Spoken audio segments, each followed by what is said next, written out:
resident magic historian Phil Schwartz with Magical History Moment number 120. Hi. Hi. Hi. I'm Phil Schwartz, and I hope I'm pronouncing that correctly. This lecture is number 120 in my award-awaiting series, Magic History Moments. It gives me great financial pleasure to be here. Oh, sorry. Wishful thinking. Entertainment at the beginning of the 19th century in Great Britain, France, and Europe, well, theater was dominant, plays, performances. Opera was fashionable. Blood sports like cockfighting and prize fighting were popular. There were traveling fairs like Renaissance fairs. There were gambling clubs. I've talked about him before. In the year 1800, the beginning of the century, Giuseppe Panetti, an Italian in France, he lived 1750 to 1800, but just before he died, he brought magic from the streets and the fairs inside to theaters. Giuseppe Panetti. He advertised and sold tickets that had never been done before. That was also the time when natural magic was coined, that term. Before then, magic was thought of as good versus evil, against the spirits or against the devil. But now natural magic meant skill and cleverness in performance. Johann Nepomuk Hofzinser, the father of modern card magic, 1806 to 1875, he essentially invented close-up. He brought magic from those theaters into salons. He brought magic in doing natural card movements. He used audience psychology, and he did storytelling, patter. There was John Henry Anderson, the great Wizard of the North. I've talked about him. And there was also a guy, not a magician, named James Morrison, 1770 to 1840. James Morrison was a British doctor, rather unscrupulous one. He formulated and created a patent medicine, a cure-all. You've heard of these elixirs and things. He had a bottle of pills called Vegetable Universal Medicine.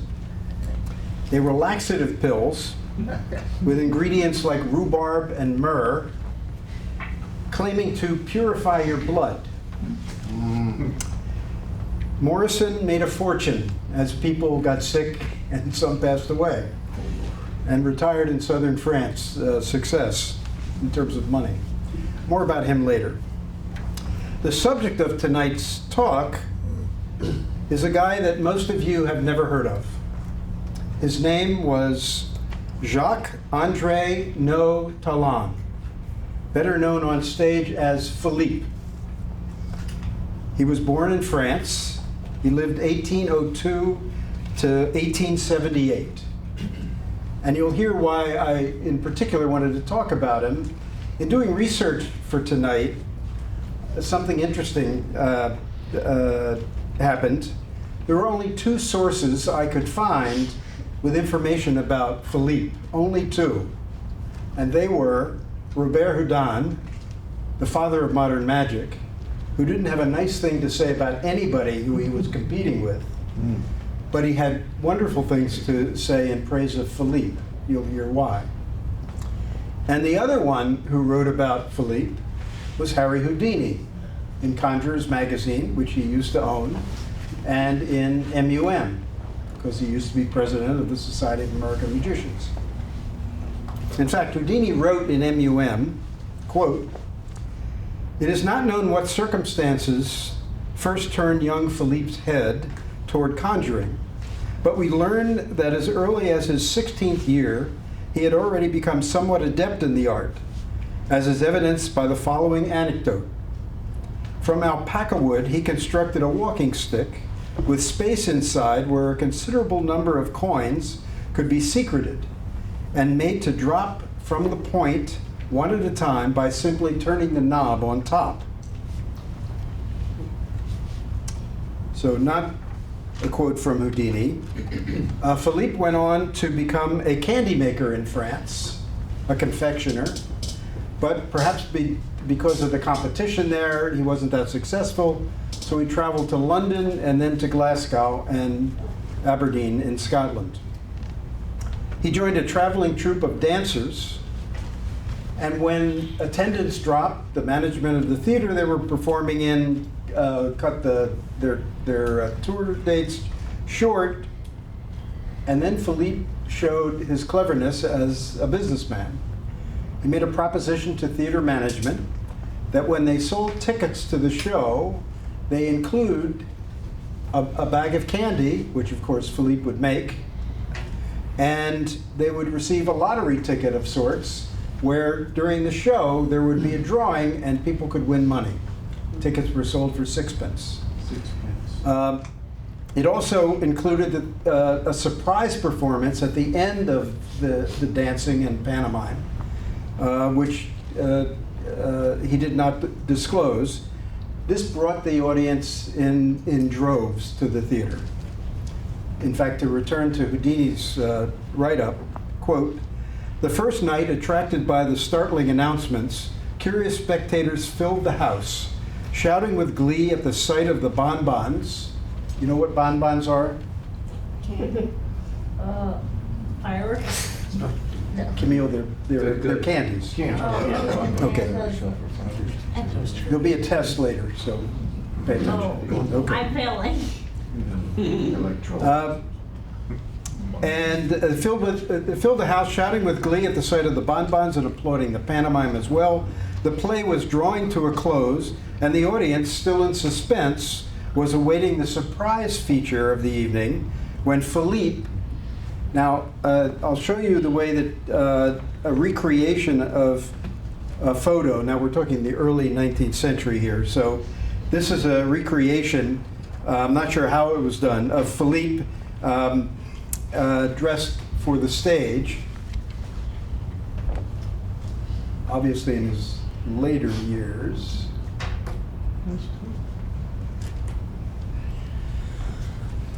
But the surprise was that he would be dressed as Punch, as in Punch and Judy. And he came out and looked in this costume for the second part of the show.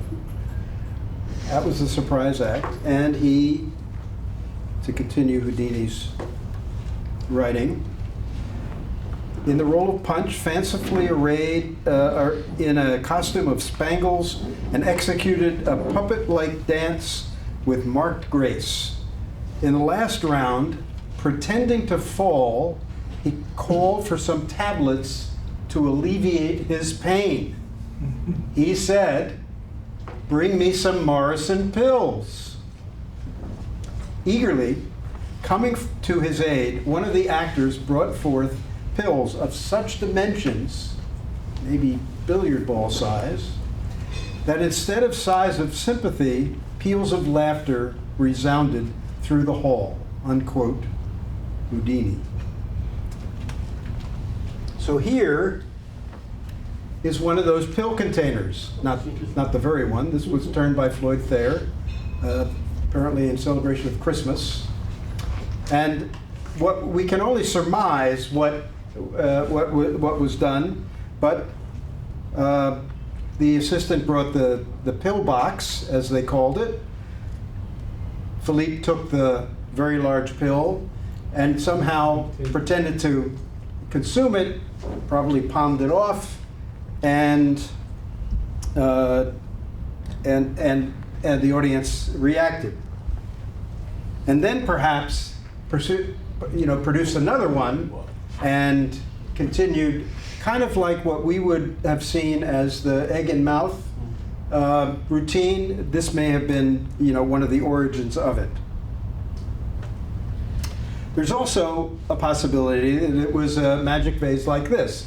This one was turned by John McInvin, an old friend of mine, no longer with us.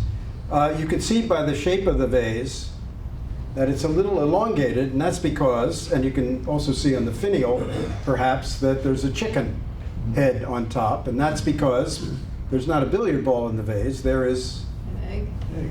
an egg. Exactly. Like that. And the same thing might occur that, oops, Drop Phil's props. that might occur is that there'd be an egg, and the egg might be vanished, and then look back again in the vase, and there's an egg.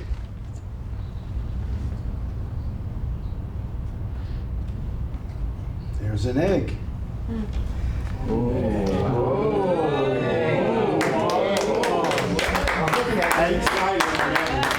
You did. Get out my. This vase is known as a result of Philippe, the Morrison pillbox. And that's why we call this the Morrison pillbox. Wow. History, my friends, history. To continue Houdini's quote, Philippe proceeded to swallow the pills, much to the amusement of the audience, proving himself not only an excellent dancer, but a conjurer as well. By the combined efforts of Philippe's novel scheme and the pantomime show, success followed the company till the close of the season, when Talon, now confident, branched out on his own. Robert Houdin, in his compliment of Philippe, wrote, quote, "In a short time, Philippe had perfected his performance to such a degree that, according to Houdin's account, quote, a small wooden theater in Glasgow was constructed where Philippe performed." Philippe was the first Western magician to perform tricks that the Chinese performed and the Indians performed. He was playing in Dublin, Philippe was, when a troupe of Chinese and later traveling performers from India toured through Glasgow, or through Dublin, and he was impressed with their magic and traded secrets with them. And thus, Philippe became one of the first two magicians in the West who performed the ring trick, an 8-ring trick brought from China, which today we call the Chinese linking rings. Never heard of it. He also learned Indian magic from the Indian troupe, and all told, there were tricks like production flowers, butterflies on fans, the linking rings, and the inexhaustible barrel.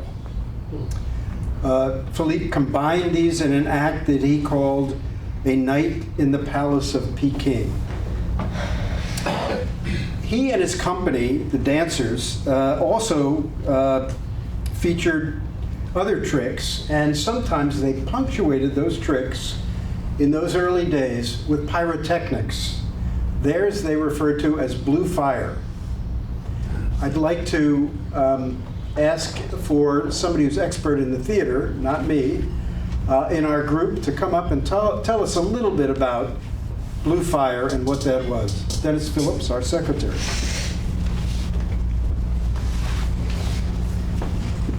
Yes, it's important to realize that at this time, chemistry was in its development. Okay, 1828, Friedrich Wohler synthesized urea, which was shocked people, and they were beginning to find out that certain chemicals and certain physical elements would do certain things. And they experimented. They didn't know exactly how they worked. Today we have a better idea of what they are. Blue fire was actually copper sulfate, copper, glasses out here. It does, yes. Yeah, copper chloride, or copper 2 chloride. And I've got a chart here that shows if you burn certain elements, they give you certain colors. And how many of you have had high school chemistry where you did the flame test? That's exactly what this is, okay? They just discovered that certain chemicals would do certain things at that particular time. And as they went on through the century, they realized why it did that. So just briefly, it has to do with the atomic structure of the elements themselves. The atomic structure themselves, when you excite an atom or a molecule with fire, it sends the electrons into an outer shell, which then fall back, and when they do, they release the energy that they had. It's sort of like a rubber band. If you stretch a rubber band, you're adding energy to it. When you let go, the energy goes away, right? Pulls it back again. So that's essentially what it was. And this is the Bohr model, which you probably learned this first when you were in high school to make it work. Today, that carries on with history to pyrotechnics that we do now. You can't do them without ATF anymore. This is a people flash pot, right? And modern, anybody know the Great White Fire? You've heard of that in Rhode Island? No? Yes. The band Great White. That's right. Yeah. They were performing at a nightclub. Oh, yeah. They chained the doors because they didn't want people sneaking in. The ceiling was made out of styrofoam. The pyro went off, and 100 and some people died at that.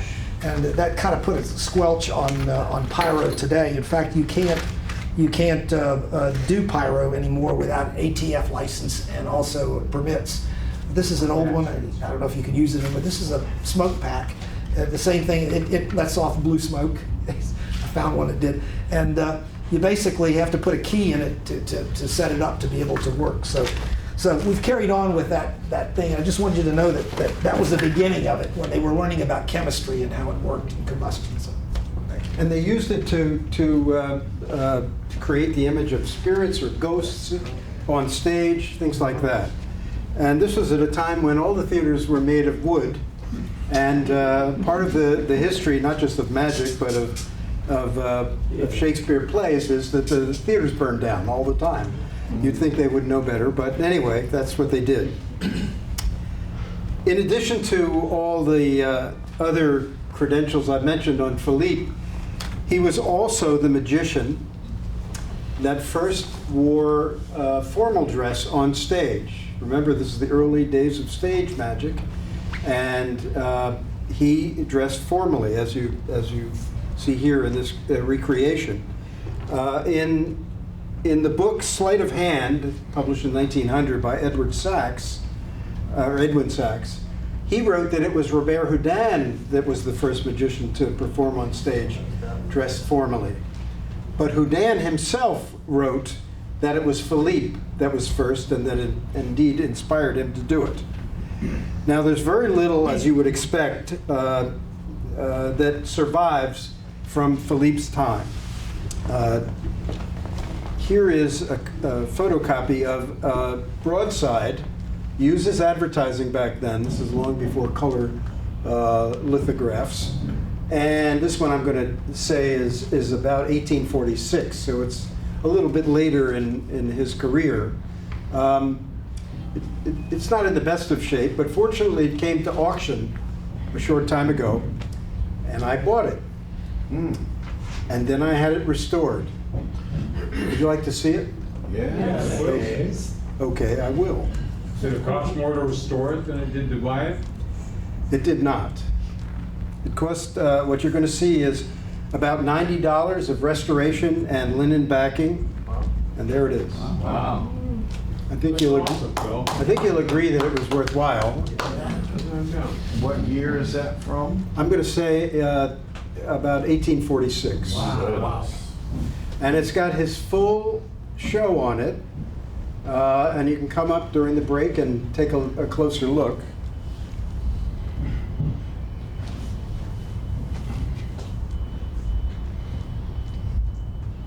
Cool. Thank you. Phil. Where's the Strand Theater in France? This is in London, this particular. But there may be other broadsides that have survived. It's partly that it's a long time ago, and partly the fact that these things don't age very well. They weren't printed on usually very good paper, and they were not meant to last. They were the early days of advertising this way, by posting these things, and then next act comes, they post something over it. So, well, that's history, and that's Magic History number 120.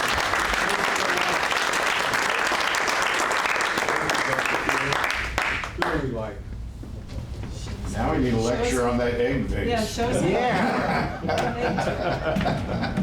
Come back next month. Oh!